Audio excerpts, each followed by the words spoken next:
है आरती,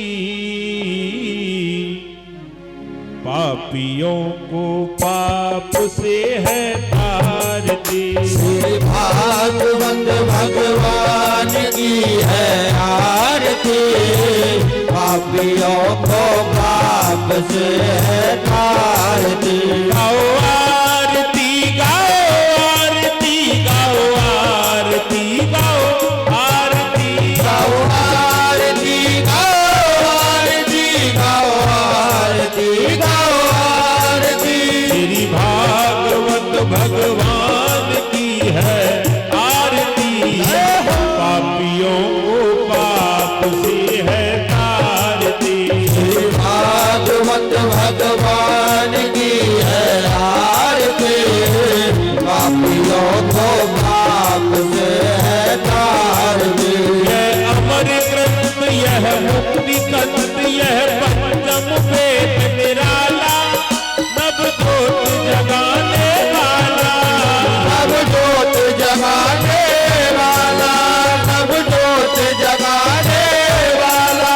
हरि नाम यही हर ध्यान यही, हरि नाम यही हर ध्यान यही, हरि नाम यही हर ध्यान यही, हरि नाम यही हर ध्यान यही। जग के मंगल की आरती, पापियों को पाप से है तारती। श्री भागवत भगवान की है आरती, पापियों को पाप से है तारती। श्री भागवत भगवान की है आरती, पापियों को पाप से है तारती। श्री भागवत भगवान की है आरती, पापियों को पाप से है तारती।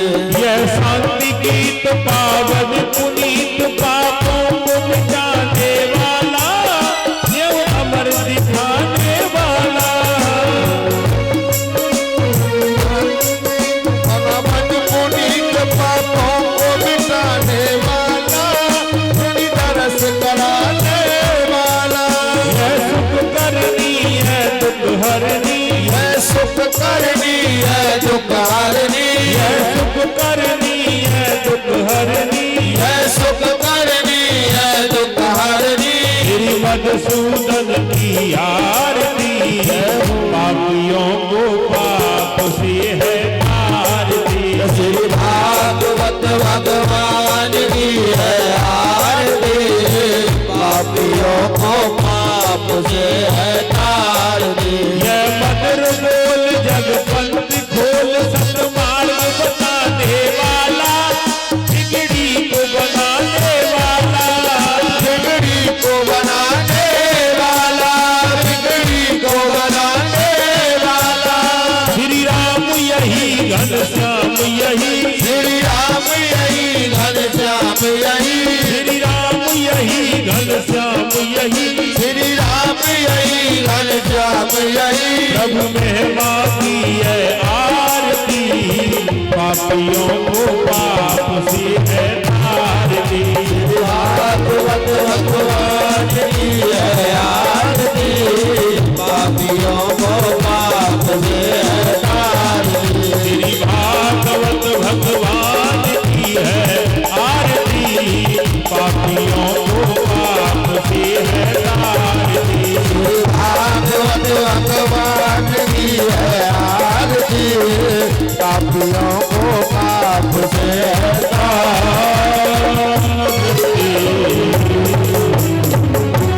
ताय नमः।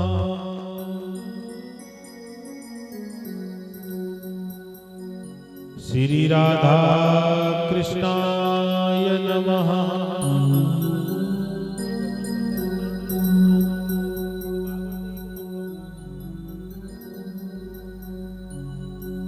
श्री राधा कृष्णाय नमः।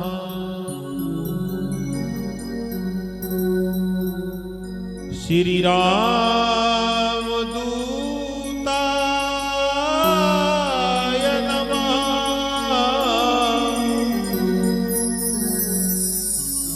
श्री शिव शंकराय नमः। श्री मात पितृ चरण कमलभ्यो नमः। श्री गुरु चरण कमलभ्यो नमः। श्री भागवत चरण कमलभ्यो नमः।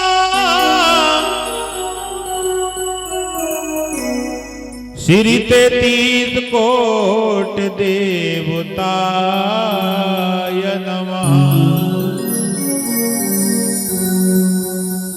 कृष्णाय वासुदेवाय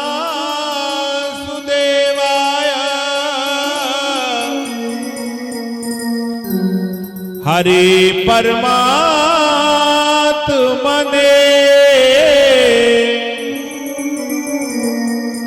प्रतिकलेशनाशाय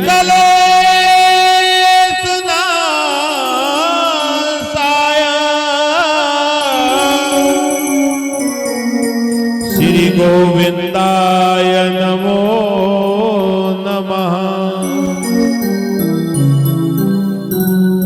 सभी भक्त अपने अपने मन में धीमे, सभी भक्त अपने अपने मन में द्वादश मंत्र का जाप कर लें। ओम नमो भगवते वासुदेवाय नमः।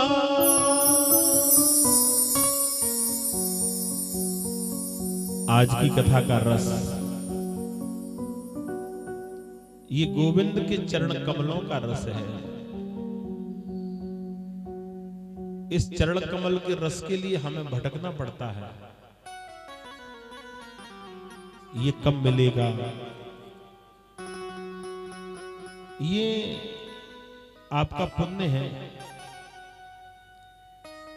ये आपके ऊपर मेरी लाडली की कृपा है। ये आपके ऊपर उस ठाकुर की कृपा है जो संसार को चलाता है। धन मिलना बड़ी बात नहीं है, घर मिलना बड़ी बात नहीं है,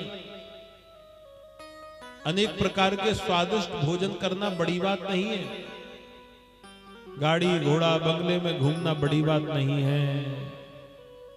बड़ी बात तो यह है कि हरि चरणों में कितने समय तक रहूंगा। बोली वृंदावन बिहारी लाल। तो हरि चरणों में बैठ गए हैं और ये कृपा राधा की है। लाडली की कृपा बिना हरि चरणों में बैठ नहीं सकते। तो अब जब राधा की कृपा है तो राधा के लिए थोड़ा गुनगुनाना चाहिए, थोड़ा राधा के लिए भगना चाहिए। और यही भगेंगे हम लोग, यही कहेंगे और यही बोलेंगे कि ओ लाडली थोड़ी सेवा में लगा लो। ओ लाडली थोड़ी सेवा में लगा लो। ओ लाडली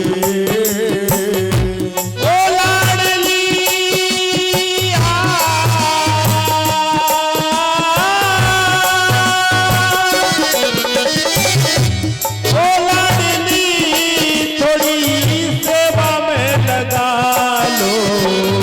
ओ स्वामी थोड़ी सेवा में लगा लो। ओ स्वामी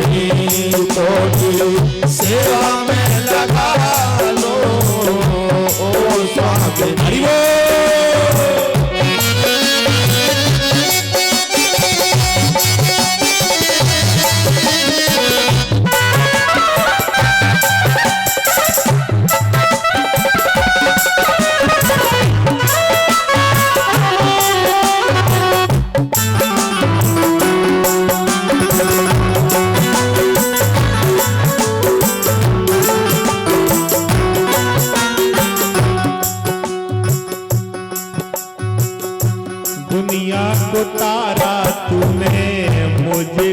बितारो।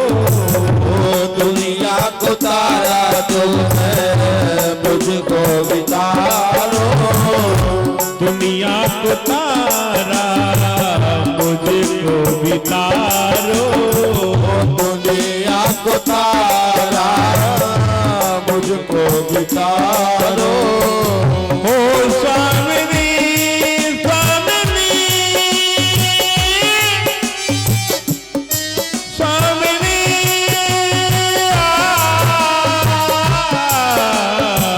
ओ स्वामिनी अपनी सेवा में लगा लो। ओ स्वामिनी अपनी सेवा में लगा लो। ओ स्वामिनी एक बार देखा तुझे बार बार देख लिया। बरसाना धाम जाके लाडली को देख लिया। एक बार देखा तुझे बार बार देख लिया। बरसाना जाके मैंने लाडली को देख लिया। छोटी सी किशोरी मेरी अति प्यारी है। छोटी सी किशोरी मेरी अति प्यारी है। प्यारी तो लाडली मुझे सेवा में लगा लो। प्यारी सी लाडली मुझको सेवा में लगा लो। हो स्वामिनी हो लाडली अपनी सेवा में लगा लो। ओ लाडली अपनी सेवा में लगा लो। ओ लाडली हरि बोल।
आज की कथा का महत्व। श्रीमद् भागवत कथा को तुम समझो कि श्रीमद् भागवत कथा सुनने से अगर संसार की वस्तु मिल जाए तो यह सबसे बड़ी भूल है। श्रीमद् भागवत कथा सुनने से संसार की वस्तु नहीं मिल सकती। तुम कहो कि श्रीमद् भागवत की कथा सुनने से मेरे शरीर में बल आ जाए, श्रीमद् भागवत कथा सुनने से मुझे धन मिल जाए, श्रीमद् भागवत कथा सुनने से संसार की और दौलत मुझे प्राप्त हो जाए, ये भूल है। धीमे ये श्रीमद् भागवत कथा से इसका कोई लेना देना नहीं है। श्रीमद् भागवत कथा से केवल 3 चीज प्राप्त होती हैं। श्रीमद् भागवत कथा सुनने वाला भक्त राधामय रहता है, या कोई भी उसका इष्ट हो उसकी भक्ति में लीन हो जाता है। यूं तो कथा सुनने के लिए लाखों भक्त आते हैं, उनमें से सब राधामय हो जाएं, ये भी गलत है।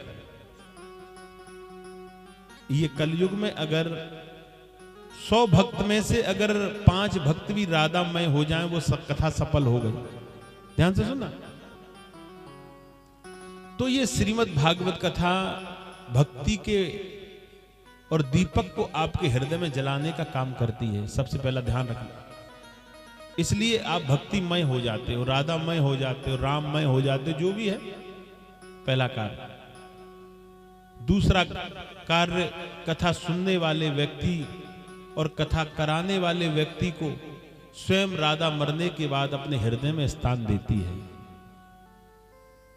कहते हैं ना, भागवत सुनने से कृष्ण और राधा का धाम प्राप्त होता है। राधा का धाम कौन है? राधा का घर नहीं है, राधा के कोई कोठी बंगले या महल नहीं बना है। राधा ने जिसको अपने आंचल में जगह दे दी, वो उसके धाम में चला जाता है। बोली वृंदावन बिहारी लाल। तीसरा, भागवत कथा सुनने से हमारे घर के 7 पीढ़ी के देवताओं को मोक्ष की प्राप्ति होती है, और संतानहीनों को संतान की प्राप्ति। ये 3 के अलावा चौथा चीज नहीं मिलती भागवत कथा से। क्योंकि अभी कथा करके आया मैं महाराष्ट्र में, तो बोला गुरुजी कथा सुनने से तुमने बोला सब कुछ मिलता है। मैंने हाँ, तो नगर में सबसे ज्यादा धनवान हो जाऊंगा मैं, ये नहीं मिलेगा। इसके लालच से अगर कथा कराई है तो ये गलत है। क्योंकि धन एक लक्ष्मी है, और लक्ष्मी किसी के बंधन में नहीं रहती। जिस प्रकार से हम किसी के बंधन में नहीं रहते, इसी प्रकार से धन भी किसी के बंधन में नहीं रहता। जिस प्रकार से हमारा मन भ्रमण के लिए करता है, इसी प्रकार से ये धन भी भ्रमण के लिए करता है।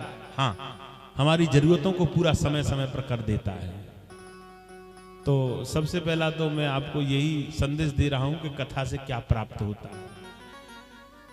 अच्छा, कथा में कौन कौन आता है? ध्यान से सुनना। कथा में 33 कोटि देवता विश्राम करते हैं 7 दिन। वो संपूर्ण कला से नहीं करते। जैसे हमको किसी ने शादी में बुलाया, कथा सुनने का बड़ा महत्व है, तो हमने कहा कि शादी में हम 20 लोग तो नहीं आ पाएंगे, हाँ घर का एक सदस्य आएगा। घर का एक सदस्य आएगा तो हमारा निमंत्रण पूरा हो जाएगा। घर का एक सदस्य तो आया। कभी कभी बोलते ना हम लोग कि अरे हम नहीं गए तो हमारे घर का बेटा गया, तो हो गया पूरा। तो 33 कोटि के देवता एक एक कला से विश्राम करते हैं 7 दिन। पहला। दूसरा, गंगा, यमुना, सरस्वती, गोदावरी, नर्मदा, ये सारी नदियां भी एक एक कला से विश्राम करती हैं। क्यों? हम लोग कहते हैं ना गंगा स्नान करने से मोक्ष प्राप्त होता है। कहते हैं ना हम लोग, बेटी का विवाह करके गंगा स्नान जाएंगे तो सब संपूर्ण सब कुछ प्राप्त होगा। ये 11 कन्याओं का विवाह हो रहा है कथा में। अब 11 कन्याओं का जब विवाह होगा तो तुम्हें गंगा जाने की आवश्यकता नहीं है। गंगा मैया स्वयं एक कला से विश्राम करती है। बोली वृंदावन बिहारी लाल। अच्छा, हमारे पितृ देवता पूर्ण रूप से विश्राम करते हैं। जो घर के पितृ हैं वो पूर्ण रूप से, और हमारे नगर की जो देवी हैं वो पूर्ण रूप से विश्राम करती हैं। हमारी कुल देवियां पूर्ण रूप से विश्राम करती हैं। ये सब पूर्ण रूप से विश्राम करते हैं। अच्छा, कथा का फल कितना मिलता है? एक कथा कराने का फल 1.25 लाख सत्यनारायण कथा की बराबर। जैसे आपने एक कथा कराई ना, तो समझ लीजिए हमने 1.25 लाख सत्यनारायण की कथा करा दी। अच्छा, 1200 अखंड रामायण की कथा करा दी, फल। 9 कन्याओं का विवाह किया, या 11 कन्या, या 9 गायों का दान किया, ये कथा का फल है। ये इतना कथा का फल आप लोगों को प्राप्त होगा। अच्छा, फिर उसमें यह है कि कथा कराने वाले को फल मिलता है या सुनने वाले को? कथा कराने वाले को तो पितरों का मोक्ष प्राप्त होगा, और जितने भी हमारा जो हृदय है वो राधा जी के चरणों में पहुंचेगा, लेकिन सुनने वालों को भी वो राधा जी के चरणों में सब जाएंगे। सुनने वाले, कराने वाले को केवल यही फल मिल रहा है कि उसके पितरों का कल्याण और खुद मोक्ष के लिए बाधाएं समाप्त और मनोकामना पूरी। लेकिन सुनने वाले को तो ठाकुर जी का धाम मिलेगा।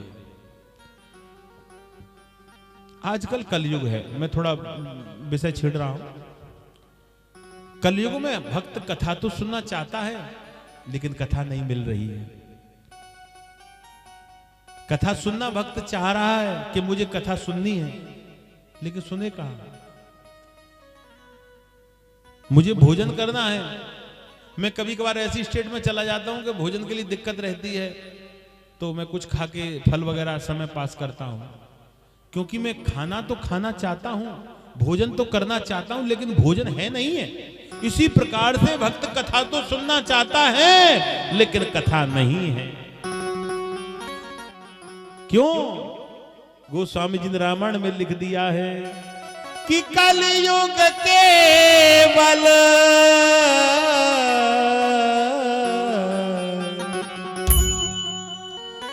कलयुग केवल नाम आधारा, सुमेरे सुमेरे नर उतरे उतारा, सुमेरे सुमेरे नर उतरे उतारा।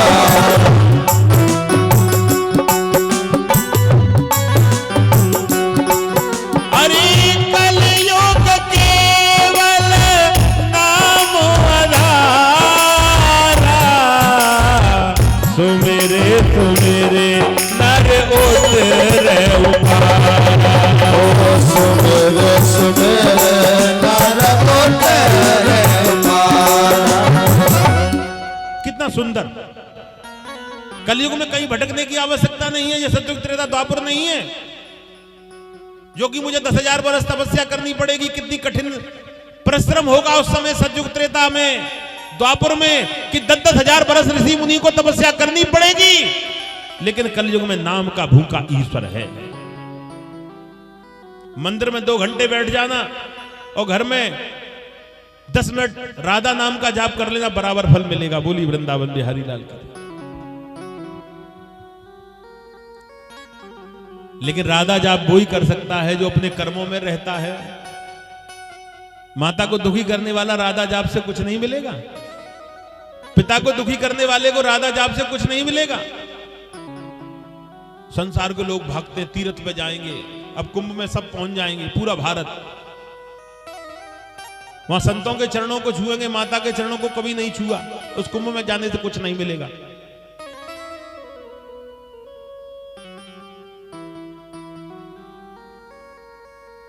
तीर्थ यात्रा, गिरिराज जी की परिक्रमा, मां बाप के कभी हृदय की परिक्रमा नहीं लगाई, गिरिराज परिक्रमा क्या देगा तुम्हें? क्योंकि इस शरीर को लाने वाला कौन था? इस शरीर में श्वास देने वाला तो ईश्वर है, लेकिन इस शरीर के सारे वजन को किसने रखा अपने हृदय में? इस शरीर को किसने आपके पालन पोषण किया? पौधा धरती पर जरूर लगता है, लेकिन जो नित्य पौधे को पालने के लिए नित्य उसको जल पिलाता है, वो पौधे का मालिक बन जाता है। बोली वृंदावन बिहारी लाल। ईश्वर ने हमें श्वासें तो दी, लेकिन इस शरीर का गर्भ में पालन करने वाली मां और बाप हमारे लिए सबसे प्रथम भगवान है। पिता से माता 100 गुनी और करती सुत से प्यार, माता से हर 100 गुना, हर से गुरु 100 बार। भगवान कह रहा है कि मेरा नंबर तो सबसे बाद में आएगा, मेरा नंबर सबसे बाद में, मैं तो पीछे हूं। उस ईश्वर के लिए मुझे बार बार नमन करना चाहिए, उस ईश्वर के लिए मुझे बार बार रोना चाहिए जो कहता है कि माता पिता से सबसे पीछे वाले स्थान पर मैं खड़ा हूं। बोली वृंदावन बिहारी लाल। ऐसी भागवत कथा। तुम अपने आप को सनातनी कहते हैं, जब कोई तुमसे पूछता है तो तुम कहते हैं कि मैं हिंदू हूं। अभी लेटेस्ट कुछ समय पहले की बात है, मैं सफर से वापस लौट के बीच में मैंने एक जगह चाय पी, मैंने उससे पूछा मैं तुम कौन हो? बच्चे ने इतना सटीक जवाब दिया, मेरी आत्मा प्रसन्न हो गई। कहने लगा मैं हिंदू हूं। मेरा मन प्रसन्न हो गया। कभी कभी किसी से पूछता हूं तू कौन है, तो कोई कहता है कि मैं ब्राह्मण हूं, मैं वैश्य हूं, मैं शूद्र हूं, मैं क्षत्रिय हूं। कोई भी, मैं बनिया हूं, मैं ब्राह्मण हूं, मैं कुसमा हूं, मैं बघेल हूं, मैं फलाना हूं, मैं ढिमका हूं। ये जाति किस लिए है? शादी हम लोग जाति में करते हैं, लेकिन जिस दिन आप ध्यान रखना, सनातनियों को एक होने की बहुत आवश्यकता है। हम लोग केवल कौन हैं? राम के भक्त। और एक बात भागवत कह रही है कि राम के भक्त की कोई जाति नहीं होती। बोली वृंदावन बिहारी लाल। राम के भक्त की कोई जाति नहीं है। राधा नाम जप करने वाले की कोई जाति नहीं है। हरि भजन सत्संग करने वाले की कोई जाति नहीं है। पशु को काटने वाले की जाति है, मांस खाने वाले की जाति है, जीव हिंसा करने वाले की जाति, माता पिता को मारने वाले की जाति है। अब जाति बताओ? पशु पक्षियों को मारने वाला हत्यारा जाति बन गई। माता पिता को कष्ट देने वाला पापी जाति बन गई। मदरा पी करके घर को दुख देने वाला हत्यारा जाति बन गई। ये जाति है, लेकिन ईश्वर के नाम की कोई जाति नहीं। हरि नाम जाप करने वाला मेरा है, और जो ईश्वर का है वो उसको क्या मतलब? वो तो मैं ईश्वर का हूं।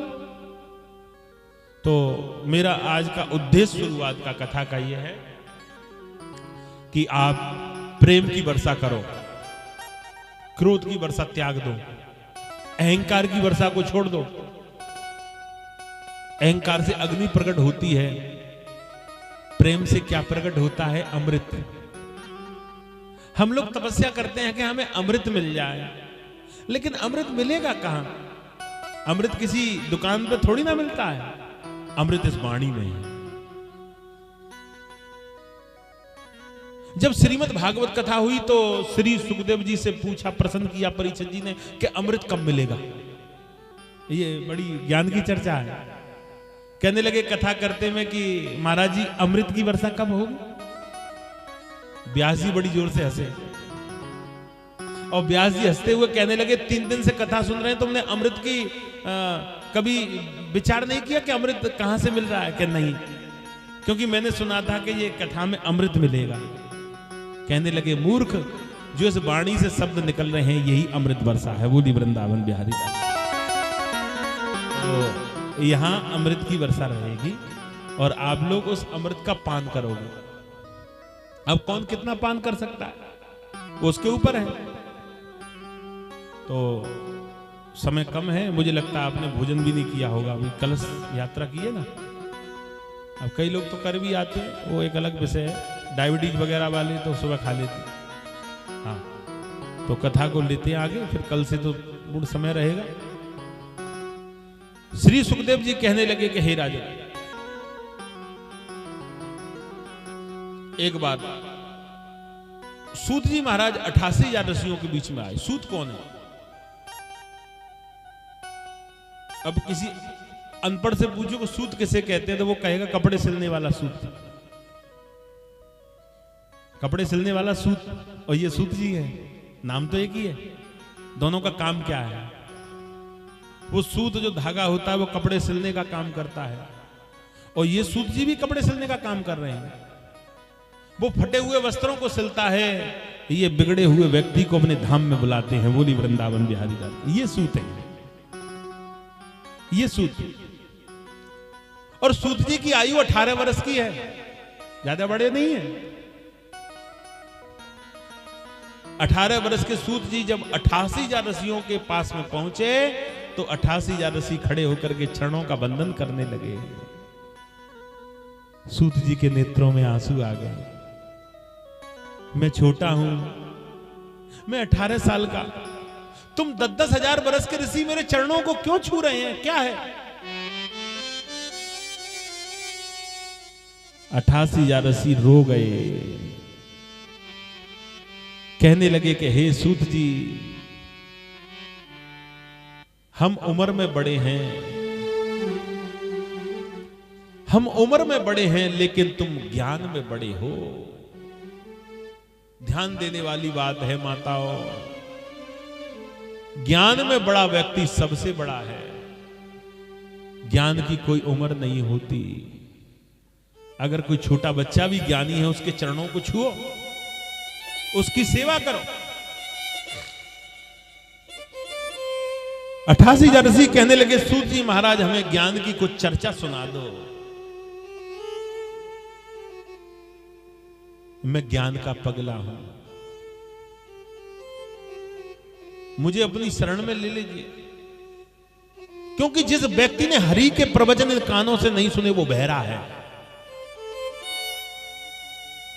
जिस व्यक्ति ने हरि प्रवचन कानों में प्रवेश नहीं किया वो सबसे बड़ा बहरा। गोस्वामी जी ने रामायण में लिखा है स्पष्ट कि तीन हरि कथा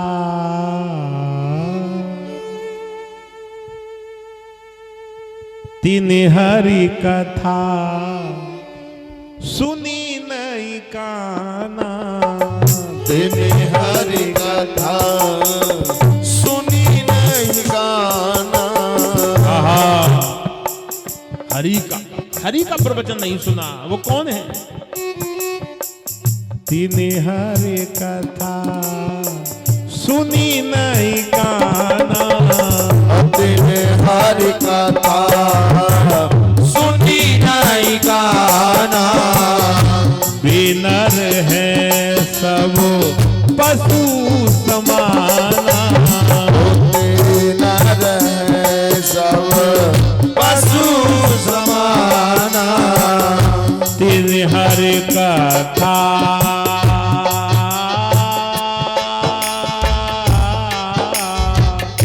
तीन हरि कथा सुनी नहीं काना। तीन हरि कथा सुनी नहीं काना। बिनर है सब पशु समाना। बिनर है सब पशु समाना। थोड़ी देर के लिए श्री राम जय राम जय जय राम। श्री राम जय राम जय जय राम। श्री राम जय राम जय जय राम। श्री राम जय राम जय जय राम। श्री राम जय राम जय जय राम। श्री राम जय राम जय जय राम। श्री राम जय राम जय जय राम। श्री राम जय राम जय जय राम। अच्छा, राम से क्या मिलेगा? राम कहो अच्छी राह मिलेगी। राम कहो अच्छी राह मिलेगी। सीता कहो मन शीतल रहेगा। सीता कहो मन शीतल रहेगा। राधा कहो तुम्हें राह मिलेगी। राधा कहो तुम्हें राह मिलेगी। कृष्ण कहो आनंद मिलेगा। कृष्ण कहो आनंद मिलेगा। कृष्ण कहो आनंद मिलेगा। कृष्ण कहो आनंद मिलेगा। सीताराम सीताराम राधे श्याम राधे श्याम। सीताराम सीताराम राधे श्याम राधे श्याम। राधे श्याम राधे श्याम सीताराम सीताराम। राधे श्याम राधे श्याम सीताराम सीताराम। राम का नाम लेने से राह बदल जाती है और कृष्ण का नाम लेने से प्रेम की वर्षा प्रारंभ हो जाती है। ये दोनों का संग है, संगम है। जहां प्रेम और ज्ञान का मिलन होता है वो संगम हो जाता है। आहा। सूत जी महाराज ज्ञान की कथा सुनाने लगे। मैं थोड़ा समय बोला था 1 घंटे, लेकिन थोड़ा बहुत बढ़ भी सकता हूं। एक वक्त कहने लगा, गुरुजी 1 घंटे कह के तुम 1.5 घंटा खींच देते हो। भाई हम झूठा है नंबर 1, और कथा बोलने में कोई झूठ नहीं।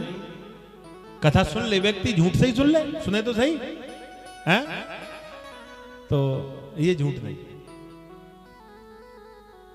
ज्ञान की चर्चा सूत जी महाराज सबसे पहले कह रहे हैं, किसी भी बातों में और किसी भी वाणी के अनुसार जो ज्ञान में चला जाए उसे इस्तेमाल करना चाहिए। बोली वृंदावन बिहारी। ये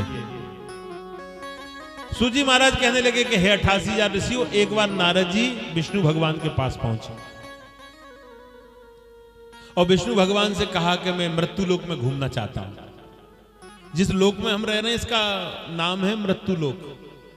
बाकी तो हम लोग भारत के नाम से इसे जानते हैं और पृथ्वी के नाम से, लेकिन ये क्या थे पहले सब कुछ कथा में कहूंगा आगे, अभी समय तो इतना नहीं है। तो मृत्यु लोक में जाना चाहता हूं, जाइए घूमिए। तो नारद जी मृत्यु लोक में भ्रमण करने लगे। कहने लगे भगवान ने मनुष्य बनाए तो बड़े अच्छे होंगे, हैं? अच्छा, मनुष्य कितना अच्छा कपड़े पहनता है? और बड़े सुंदर सुंदर डेली चेंज करता है कपड़े, बाल काटता है, भोजन करता है, गाड़ी घोड़ा सब व्यवस्था करता है शरीर के लिए। लेकिन पशु नंगा रहता है, पक्षी नंगा रहता है, कीड़े मकोड़े जितने भी सब। लेकिन भागवत महापुराण कह रहा है कि हाथी से लेके मनुष्य जीव जंतु सब भगवान के लिए बराबर है। हाथी मर गया बराबर, मनुष्य मर गया बराबर, कीड़ा मर गया बराबर। लेकिन इधर क्या है, मनुष्य मर गया तो बड़ी हार तोल्ला होते हैं, चिल्लाते रोते हैं। पशु मर गया तो चलो मर गया, जाने दो। ये तुम्हारे कर्मों का प्रताप है। अच्छे कर्म करने से मनुष्य मिले हैं, कपड़े पहनने के लिए मिल गए तुम्हें। अच्छा, सुअर बन जाते तो? सुअर भी तो जीव है, क्या सुअर जीव नहीं है? एक व्यक्ति घर में बैठ के रोने लगा, मैं बड़ा परेशान। एक संत ने कहा कि चलो मेरे साथ में तुम्हारी परेशानी दूर करूंगा। घर का व्यक्ति बड़ा प्रसन्न हुआ, संत परेशानी दूर कर रहा है, इससे बड़ा अच्छा उपाय क्या है?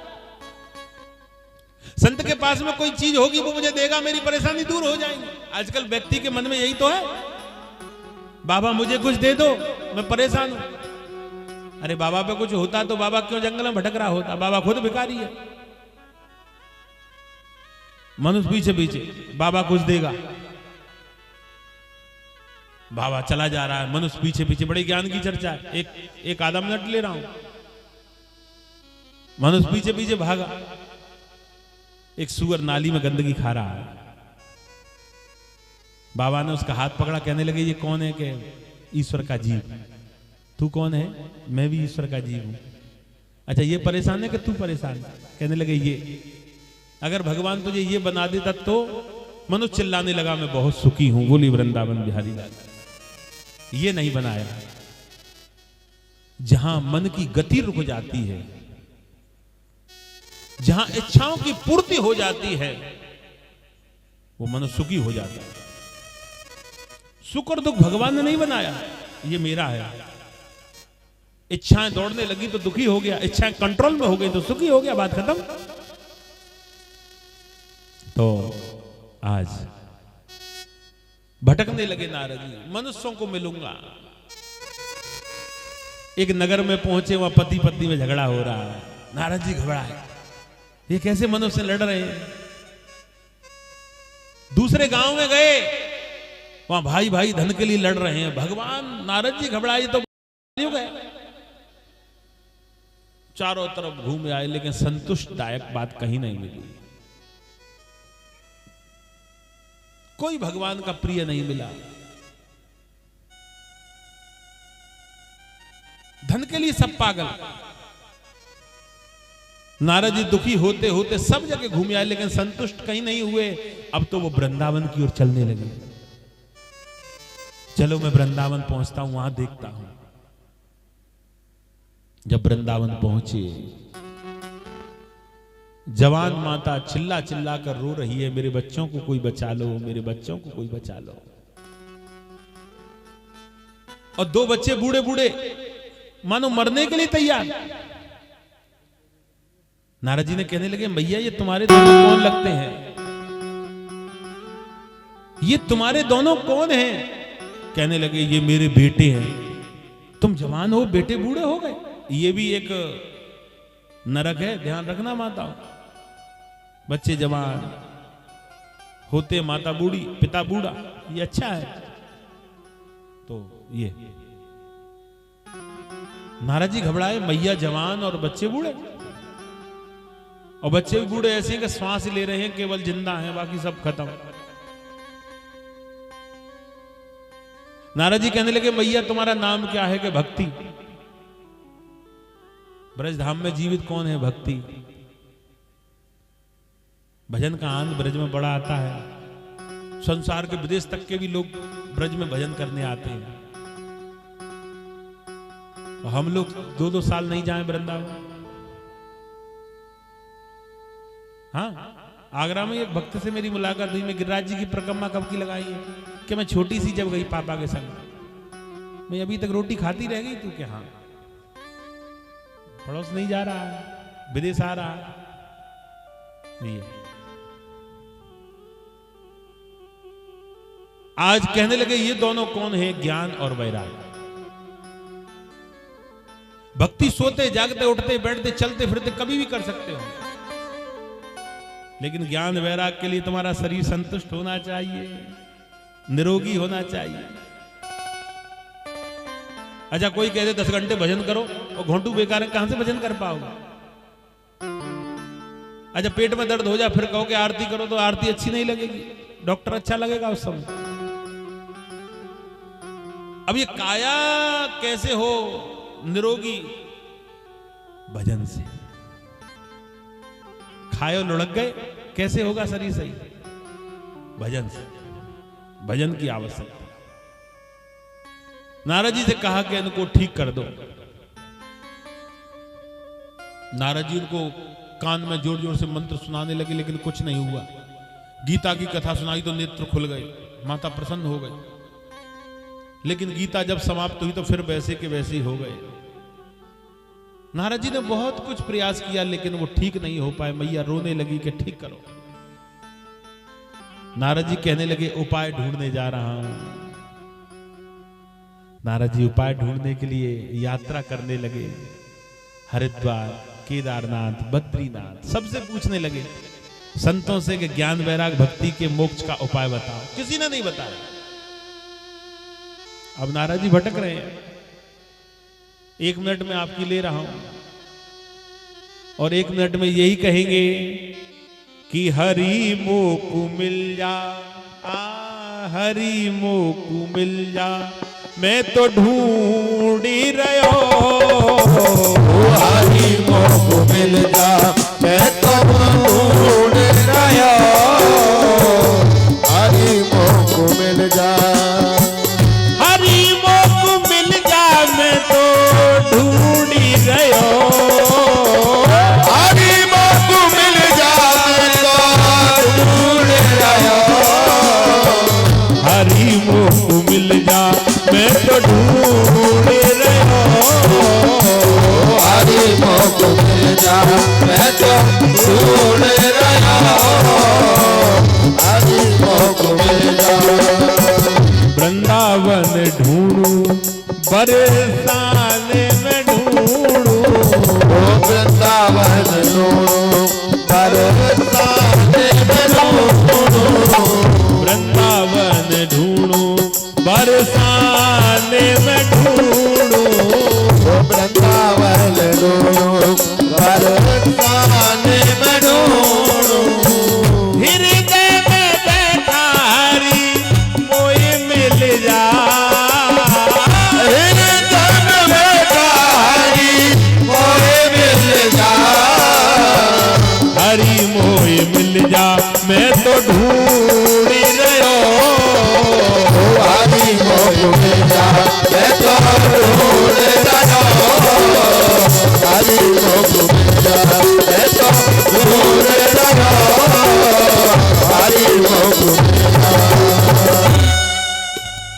चारों तरफ भटक रहे हैं, लेकिन परमात्मा कहां प्राप्त होता है।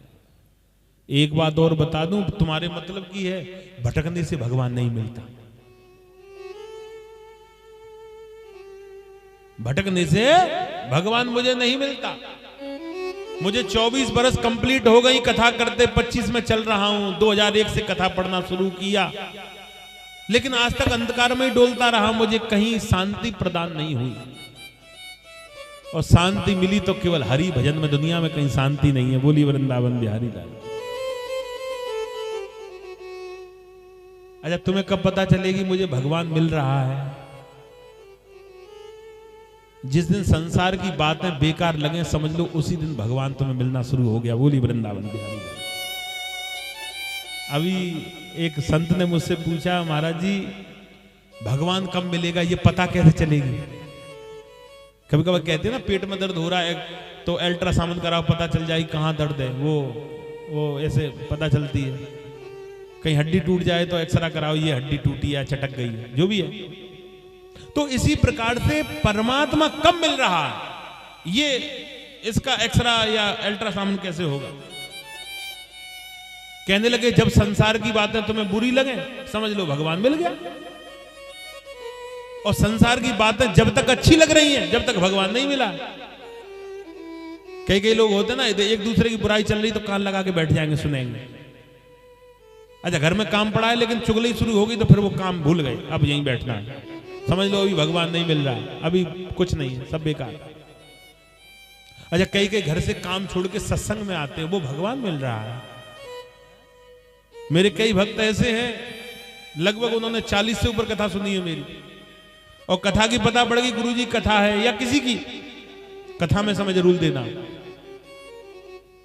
और एक आजकल संसार नियम है कि एक दूसरे की बुराई करने, अपना नुकसान करने जाते हैं। पता नहीं क्या मिलता है, क्योंकि अभी ईश्वर से कनेक्ट नहीं है, अभी अर्थ नहीं मिला। और जब तक अर्थ नहीं मिलता, जब तक लाइट का पावर नहीं आता, और लाइट का पावर कब आता है? अर्थ से। और अर्थ कौन है? कृष्ण। बोली वृंदावन बिहारी लाल। इस शरीर को पावर, अर्थ देगा वो कृष्ण है। तो ये प्रैक्टिकल करना तुम सब लोग। संसार की बातें बुरी लग गई, भगवान मिल गया। तो आज नारद जी केदारनाथ बद्रीनाथ संतों से पूछने लगे कि मोक्ष कैसे होगा, ज्ञान वैराग्य नहीं पता। नहीं पता कि हाँ, बड़ा परेशान। आज बद्रीनाथ केदारनाथ के जंगल में जब घूम रहे तो सनत कुमार मिल गए। अब सनत कुमार कौन है? शंकर जी के चाचा लगते हैं, शंकर जी के काका हैं। उम्र में इतने बड़े हैं, शंकर जी से भी बड़े, लेकिन देखने में 18 साल के लगते हैं। एक बार माता पार्वती से भी चक्कर पड़ गया। एक बार माता पार्वती शंकर भगवान जंगल में जा रहे थे घूमते घूमते, और पांचों भाई मिल गए, सनत कुमार, सनातन सब। तो शंकर जी से नमस्कार नहीं किया उन्होंने, क्योंकि काका नमस्कार क्यों करेगा? नमस्कार नहीं किया तो माता पार्वती ने फटकारे, हे बच्चों तुम्हें शर्म नहीं है? तुम किसके बच्चे हो? तुम्हें संस्कार नहीं दिए? शंकर जी के आगे दुनिया लेट जाती है, तुमने नमस्कार नहीं किया। शंकर जी ने हाथ पकड़ा, क्या कर रही है जी, मेरे चाचा हैं। माता पार्वती ने कहा, चाचा? 18 साल के बच्चे तुम्हारे चाचा? कहने लगे भी चुप रहो, बात मैं बताऊंगा। लेकिन माता पार्वती ने तमाम उल्टी सीधी बोल दी, शर्म नहीं है, संस्कार नहीं है, शंकर जी के आगे खड़े हैं, नमन नहीं कर रहे। इधर में शंकर भगवान हाथ को दबा रहे हैं, इधर में सनत कुमार सनातन से कह रहे हैं कि हमारे देखो कैसे डांट लगा रही हैं। अब शंकर भगवान एकांत में ले गए, पागल हो, वो हमारे चाचा हैं, उम्र में बहुत बड़े हैं, देखने में तो छोटे लगते हैं।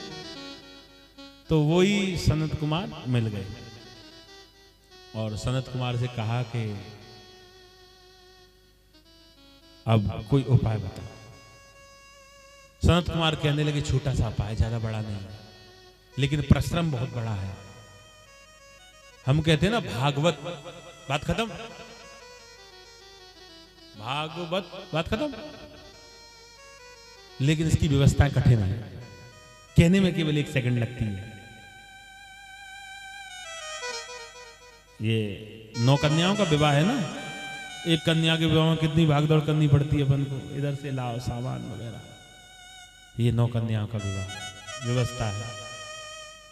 कितने काम करने तुम खुद भूल जाओगे 7 दिन में, कितने काम हमको किए हैं। तो ये आज कहने लगे कि उनको श्रीमद् भागवत की कथा सुनाओ। अब भागवत का नाम सुनते ही तो नारद जी हिल गए, क्या भागवत तुमने इतना बड़ा काम दे दिया, मैं कहां से करा पाऊंगा, मैं संत हूं, मेरे पास में व्यवस्था तो कुछ है नहीं। और भागवत को सुन के तो सभी आएंगे, सबका सम्मान, बैठने उठने की व्यवस्था कैसे कर पाऊंगा। कहने लगे उसकी चिंता मत करो कि फिर कि हरिद्वार में आनंद नाम का घाट है, उस घाट पे बटका वृक्ष है बहुत बड़ा, उसमें हजारों संत बैठ सकते हैं नीचे। और बटके वृक्ष की पीड़ इतनी मोटी है, वहां चबूतरा इतना अच्छा बना है, वहां व्यास की गद्दी बना लेना और वहां कथा सुना, वहां व्यास की गद्दी बना लेना और वहां कथा सुनाओ। और बैठने के लिए व्यवस्था तो कुछ चाहिए नीचे, फर्श वगैरह कुछ कहां से लाऊंगा, मैं संत हूं कि बटके वृक्ष के नीचे इतनी मोटी मोटी रेती है, गद्दे का काम करेगी। कथा सुनने के लिए में एक बात और ध्यान रखना, माता है भाई बंधुओं, कथा सुनने के लिए व्यवस्था मत देखना। कई भक्त कहते हैं ना गुरुजी कथा सुनने आएंगे तो व्यवस्था कुछ है, अरे व्यवस्था कोई घर है क्या वो। हमारे संत लोग तो कहते हैं कथा सुनने के लिए अगर मुझे एक क्षण से के भी जगह मिल जाए उससे भी भगवान प्राप्त होगा। बोली वृंदावन। हम लोग व्यवस्था कैसी रही, व्यवस्था शादी में देखना, कथा में क्या, ये तो हरि प्रवचन है, अमृत की वर्षा। तो ऐसा ही किया नारद जी। लेकिन नारद जी कहने लगे वो तो वृंदावन में है, ज्ञान वैराग भक्ति। सनत कुमार कहने लगे हम वहां नहीं जाएंगे। कहने लगे तुम नहीं जाओगे तो कथा कौन सुनाएगा, कि तुम उनको लेके आओ। नारद जी कहने लगे हम के हाँ, कि जितना बद्रीनाथ से हरिद्वार है ना, उतना ही हरिद्वार से वृंदावन है, बीच का जगह है हरिद्वार। मैं इधर से आ रहा हूं, तुम उधर से आ जाओ, बीच में मिलन होगा। ठीक, अब प्रचार हो गया, कथा का प्रचार तो निकलते ही हो जाता। संतों को पता पड़ गई कि नारद जी कथा करा रहे हैं, तो संतों ने अपनी अपनी झोली वगैरह सब तैयारी कर ली कि अब तो कथा सुनने जाएंगे। कथा शुरू होने से पहले हजारों की संख्या में संत बैठ गए। नारद जी कहने लगे हमने किसी को बताया नहीं, फिर भी कहने लगे हरि नाम में इतनी शक्ति है कि अग्नि से ज्यादा काम हो जाता है। आहा, भीड़ लग गई संतों की। सनत कुमार कथा सुनाने के लिए बैठ गए। ज्ञान वैराग भक्ति को बैठने की जगह नहीं मिली। पांडाल में बड़े ज्ञान की चर्चा है, ये ज्ञान वैराग भक्ति भाग रहे हैं, कहां बैठे कहां बैठे। नारद जी से कह रहे हैं तुमने धोखा किया है, हमारे लिए कथा सुनाई और हमें ही बैठने के लिए जगह नहीं। सनत कुमार ने कहा सुनो, ज्ञान वैराग भक्ति सुनो। क्या सुने, हमारे बैठने के लिए जगह नहीं। कहने लगे तुम तो पहले ही बैठ गए, कि हम कहां बैठे, कि जितने भक्त बैठे हैं ये कौन है, कि मनुष्य ये कथा सुनने के लिए क्यों आए हैं, इनके मन में ज्ञान है, आए हैं इसीलिए, कि हाँ इनके मन में भक्ति इसीलिए तो आए हैं, हाँ इनके मन में वैराग इसीलिए के लिए आए हैं, कि हाँ तो तुम सबके हृदय में बैठी हैं। जब तक ज्ञान वैराग भक्ति किसी के हृदय में नहीं बैठेगा, जब तक वो श्रोता नहीं बन सकता। बोली वृंदावन बिहारी लाल। रो गए ज्ञान वैराग भक्ति, नेत्रों से अस्पात। हम सबके हृदय में बैठी हैं, कि हाँ। अब कथा सुनाई, थोड़ा सा समय में और लूंगा, ज्यादा से ज्यादा 15 मिनट, फिर तुम्हें छोड़ दूंगा। हाँ, ऐसा लग रहा है कि ऐसे चल रहा है। तो आज नारद जी कहने लगे इस श्रीमद् भागवत कथा से क्या मिलता है जो और वेदों से नहीं मिलता। ये थोड़ा विषय है, जो दूसरे वेदों से नहीं मिलता वो भागवत से ऐसा अलग क्या मिलता है। कहने लगे शिव पुराण से भगवान मिलता है, मोक्ष मिलता है, मनोकामना पूरी होती, सब ऐसे देवी भागवत से, स्कंद पुराण से, गरुड़ पुराण, सब कुछ। लेकिन भागवत से अलग मिलता कुछ, कि क्या, कि भागवत कथा ही है जो पितरों का मोक्ष करती है। बोली वृंदावन में, दूसरा वेद नहीं। पितृ मोक्ष भागवत कथा, ये पितरों का मोक्ष। कहने लगे कैसे, कि एक नगर में आत्म नाम के ब्राह्मण रहते थे, आत्मदेव। आत्मदेव कौन है? आत्मदेव कोई नाम नहीं है, तुम में से भी कोई आत्मदेव बन सकता है।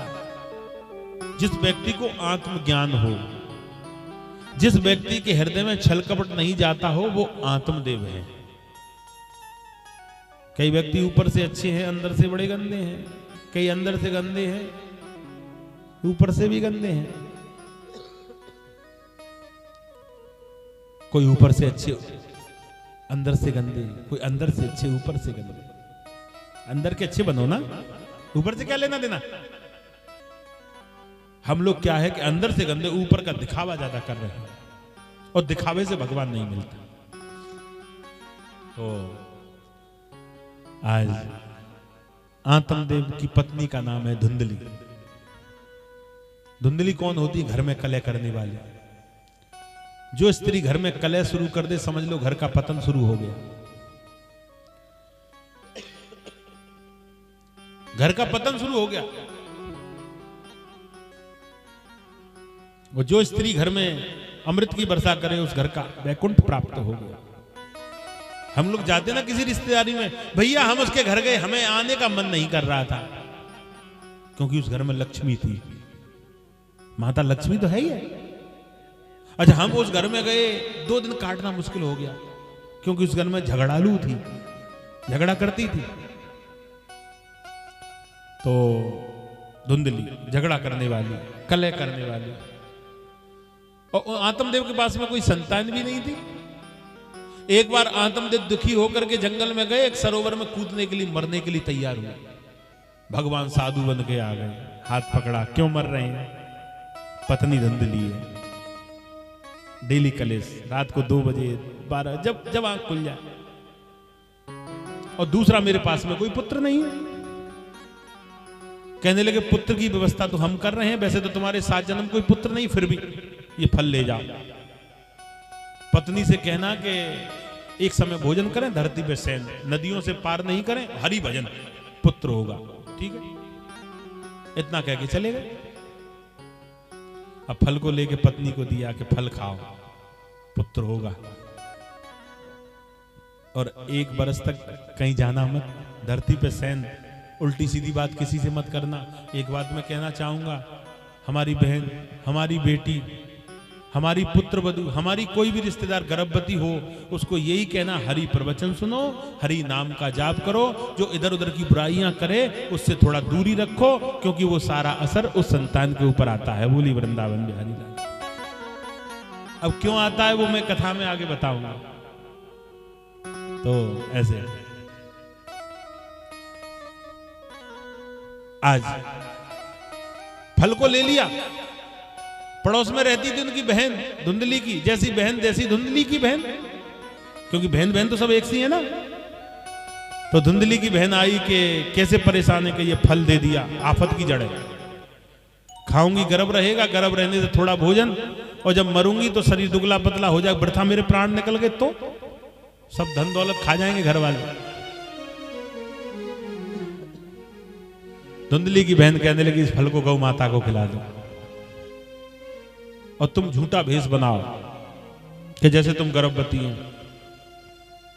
ठीक है, फल गौ माता को खिला दिया। अब पुत्र कैसे होगा? कहने लगे 1 महीने का गर्भ, मेरे गर्भ में 1 महीने का बालक है। मैं चुप से बालक जब होगा तो रात में पहुंचा दूंगी, तुम पति से बोल देना पुत्र हुआ है। ठीक है। धुंधली ऐसे ही रहने लगी झूठा भेष बना के। 1 साल व्यतीत हुई, 9 महीने पूर्ण हुए तो पुत्र हो गया। धुंधली की बहन से रात्रि में पहुंचा दिया। अच्छा, पहले का नियम था, माताएं 3 महीने की गर्भवती के बाद में हरि भजन में रहती थी। सास और जो भी बुजुर्ग थी उनके बीच में उनका रहना रहता था, वो अच्छी बातें उनको समझाती थी। तो ये नियम था। तो आत्मदेव नहीं मिलते थे धुंधली से। जब पुत्र आया, बहन का पुत्र रात्रि में, तो आत्मदेव को खबर करी कि पुत्र हुआ है। आत्मदेव बड़े प्रसन्न हुए। नगर के नर नारी ज्यादा प्रसन्न हुए कि ब्राह्मण का एक ही घर था। अब पूजा पत्री कौन करता बाद में, अगर नहीं पुत्र होता तो अब ये व्यवस्था अच्छी हो गई। अब पूजा वगैरह सब ब्राह्मण कराते रहे। खूब खुशी हुई। लेकिन जब निकले 7 दिन, तो गौमाता से भी पुत्र होना है, क्योंकि संतों का आशीर्वाद है। गोस्वामी जी रामायण में लिखा है कि मोर वचन पर जाएंगे फीका, मोर वचन पर जाएंगे फीका,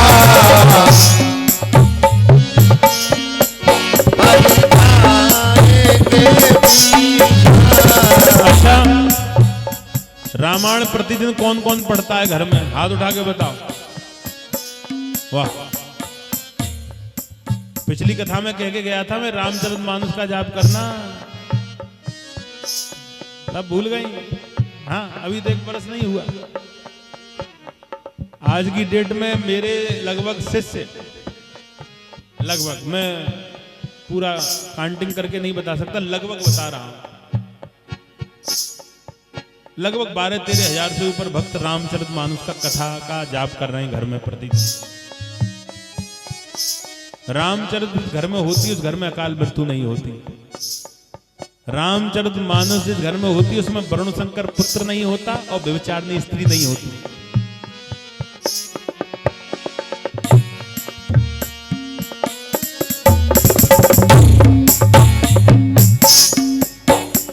श्री राम जय राम, जय जय राम, श्री राम जय राम, जय जय राम, और वचन पर जाएंगे फीका, मोर वचन पर जाएंगे फीका, संत वचन पत्थर के लिखा, संत वचन पत्थर के लिखा, हरे राम राम राम राम राम हरे हरे, हरे राम राम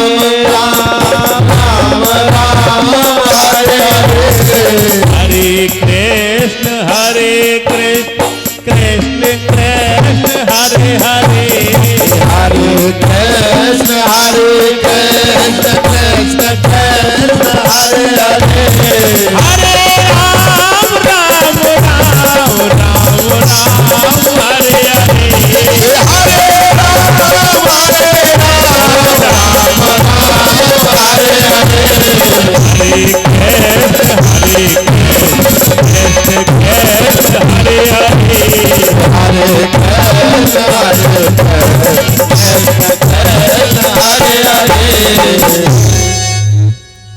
हरे राम राम राम राम राम हरे हरे। एक माता रो करके मेरे पास में आई, बड़ी बूढ़ी। मैंने क्यों रो रही है? कि मैं अनपढ़ हूं। मैं, अच्छी है तू अनपढ़ है तो। वो मुझसे ही लड़ गई कि मैं 50 साल से रो रही, अनपढ़ कैसे रहेगी? तुम कहने लगी आशीर्वाद, तू ऐसे अनपढ़ के लिए जन्म भी रहे। मैंने की कि क्यों लड़ रही है? कि मैं तो कहने आई अनपढ़ हूं, तुम कहने लगी अच्छी है। ये श्राप दे दिया या वरदान? मैंने कि न श्राप दिया न वरदान। अच्छी मैंने इसलिए बोला कि अनपढ़ है तो तू झगड़ों में नहीं भागेगी कि ये भी मंत्र पढ़ूं वो भी मंत्र पढ़ूं। ये हरे राम का संकीर्तन हमेशा करती रहेगी। बोली वृंदावन बिहारी लाल की। क्योंकि हरे नाम से भगवान जल्दी मिलते। हरि नाम से जितनी जल्दी भगवान मिलते हैं वो दूसरी चीज से नहीं मिलते। तो सीधा काम है ना, इसमें झगड़ा नहीं है कुछ भी। मंत्र पढ़ो ये सब नहीं हो जाए। राम का नाम करने से सब मिलेगा। आगे कथा में कहूंगा समय। तो उस गाय से भी एक पुत्र हुआ, क्योंकि संतों का आशीर्वाद। 2 कान गौ माता के, पूरा शरीर मनुष्य का। दोनों पुत्रों का नामकरण संस्कार रखा। जो बहन से हुआ गौ से, जब बहन से हुआ उसका नाम रख दिया धुंधकारी, और गौ माता से हुआ उसका नाम रखा गौकर्ण। अच्छा, गौकर्ण बड़े विद्वान हुए, काशी में पढ़ने के लिए गए। धुंधकारी क्या करने लगे, छोटेपन से ही माता से गाली, पिता से गाली, और नगर वालों से उल्टा सीधा। बड़ा परेशान नगर वाले। अच्छा, छोटा बच्चा गाली दे तो हम हंस जाते हैं। मैंने अब हंस रहे, बड़ा होके देगा तो तुम लड़ोगे कि देख क्यों रहा है। इसलिए संस्कार दो। आजकल हर माँ बाप 24 घंटे कहते हैं बड़े स्कूल में पढ़ाना, बच्चे को बड़े स्कूल में पढ़ाना। बड़े स्कूल में पढ़ने से उसके पेट की पूर्ति हो जाएगी, लेकिन तुम्हारी पूर्ति कब होगी, जब तुम संस्कार दोगे। बोली वृंदावन बिहारी लाल।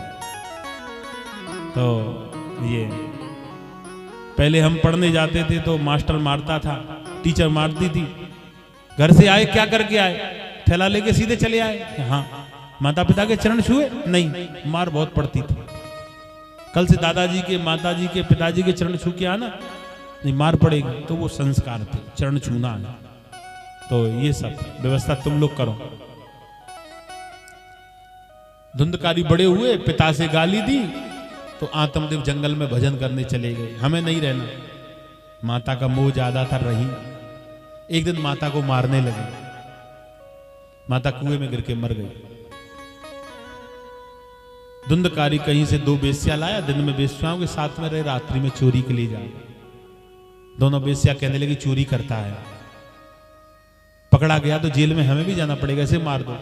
तो गले में फंदा लगाया रस्सी का और मार दिया, तो उसकी अकाल मृत्यु हो गई। अब सुनो, जल में डूब करके मरे, फांसी लगा करके मरे, अग्नि लगा करके मरे, एक्सीडेंट से मरे, बिजली से पकड़ करके मर जाए, तो ऐसे कारणों से जिसकी मृत्यु होती है वो आत्मा भटकती है। उसके मोक्ष के लिए केवल श्रीमद् भागवत कथा है। बोली वृंदावन बिहारी लाल।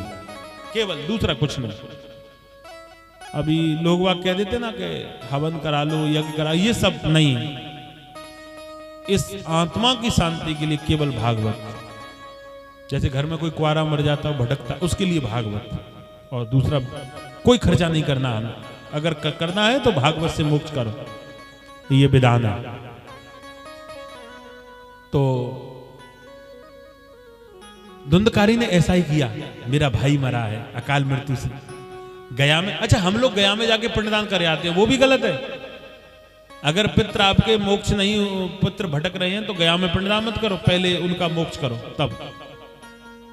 तो धुंधकारी गया में पिंडदान कर आए, एक बार नहीं सैकड़ों बार, लेकिन शांति नहीं मिली। एक बार रात्रि को सो रहे तो हड्डी पीप की वर्षा होने लगी कि तुम कौन है, कि मैं धुंधकारी, मैंने तो गया में पिंडदान कर दिए, कि एक की क्या चलती, हजारों करो।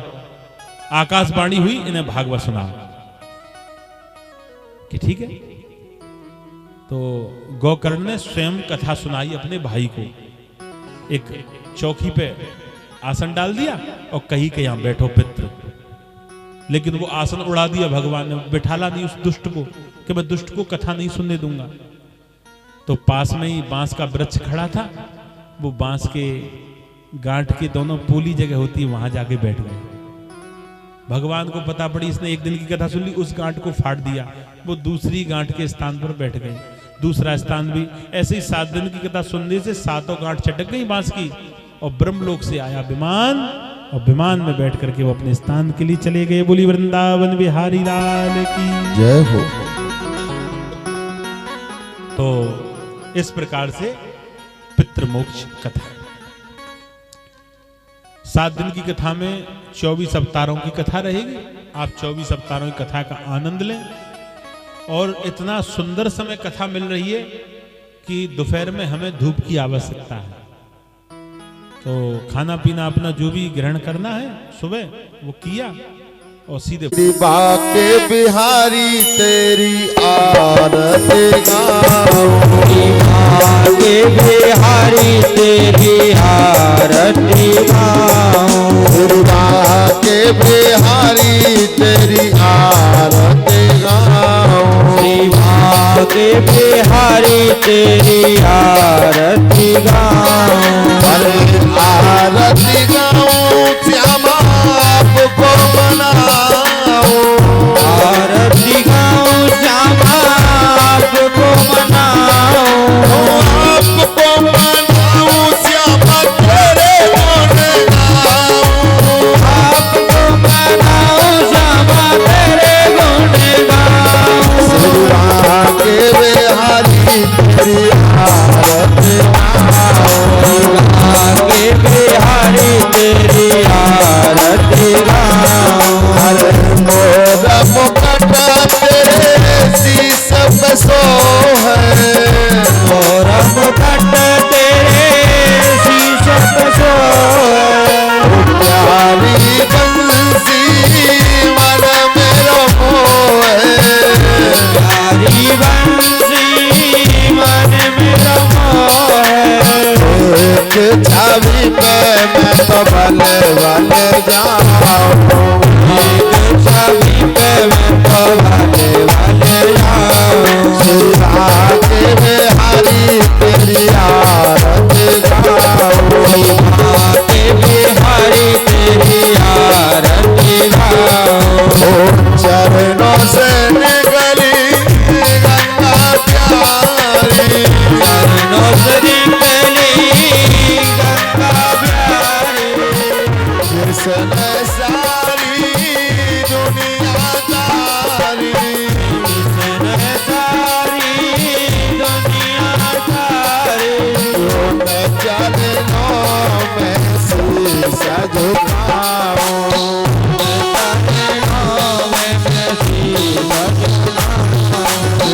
आगे बिहारी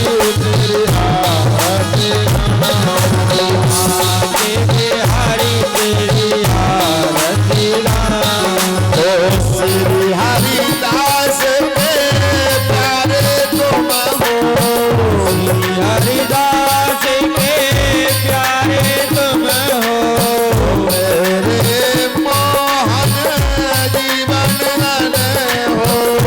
मेरे मोहन जीवन रन हो। युगल छवि पे मैं तुम्हारी बारी जाऊं। युगल छवि पे मैं तो बारी बारी जाऊं। सिरा के बिहारी तेरी आरती गाऊं। आगे बिहारी तेरी आरती गाऊं। अरे अब गुण क्षमा करो प्रभु मेरे। अब गुण क्षमा करो प्रभु मेरे। अब गुण क्षमा करो प्रभु मेरे। अब गुण क्षमा करो प्रभु मेरे। सजन रहूं शरण में तेरे। दिन रहूं शरण में तेरे। आस सदा वृंदावन पाऊं। आज सदा वृंदावन पाऊं। आगे बिहारी तेरी आरती गाऊं। आगे बिहारी तेरी आरती गाऊं। गिरधर तेरी आरती गाऊं। गिरधर तेरी आरती गाऊं। भरपूर अवतारम भारतारम